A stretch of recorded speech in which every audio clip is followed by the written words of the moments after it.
Kate Middleton hospitalisée, Stephen Byrne révèle pourquoi la famille royale ne peut pas en dire plus sur son état.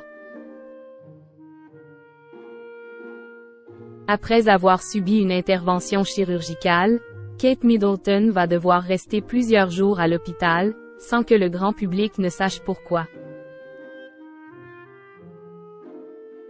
Dans une interview donnée à Paris Match, Stephen Byrne a expliqué pourquoi la famille royale ne pouvait pas en dire trop sur son état de santé.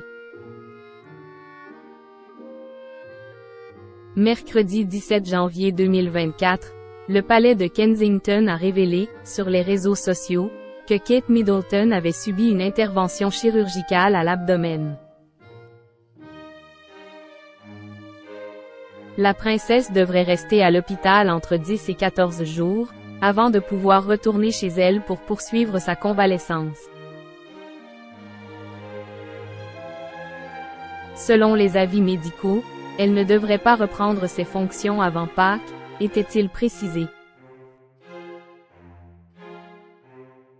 Son agenda a donc été allégé, tout comme celui de son époux, le prince William. Ce dernier est épaulé au quotidien par Maria Teresa Turrion-Borrallo, la nounou de George, Charlotte et Louis. Quant à l'hospitalisation de la princesse, elle intrigue toute la presse britannique, mais aussi Stephen Byrne. Jeudi 18 janvier, sur Europe 1, le spécialiste des têtes couronnées a confié qu'il s'interrogeait à propos de la longue convalescence de Kate Middleton.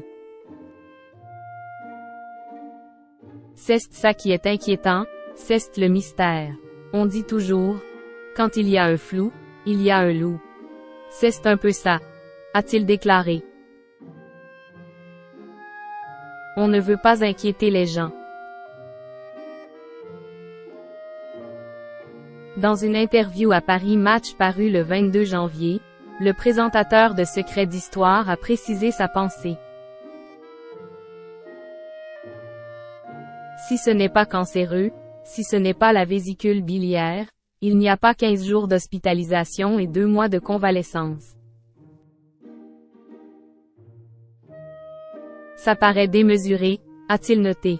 Il a aussi expliqué pourquoi la famille royale ne pouvait pas en dire plus à ce sujet. C'est une tradition qui concerne tous les chefs d'État à vrai dire. On ne veut pas inquiéter les gens. Mais je trouve qu'à force de ne pas vouloir les inquiéter, on les inquiète davantage. C'est encore pire. Quand il y a une vraie transparence, on se dit qu'ils sont comme tout le monde. Pour grands que sont les rois, ils sont ce que nous sommes. C'est-à-dire de simples mortels, a-t-il indiqué. Le compagnon de Yuri Bayer a cependant relevé qu'il y avait du progrès en matière de transparence par rapport au règne d'Élisabeth II. Le grand public sait ainsi que le roi Charles a une hypertrophie de la prostate. Il y a quelques années, les problèmes de santé de sa mère étaient plus entourés de mystères.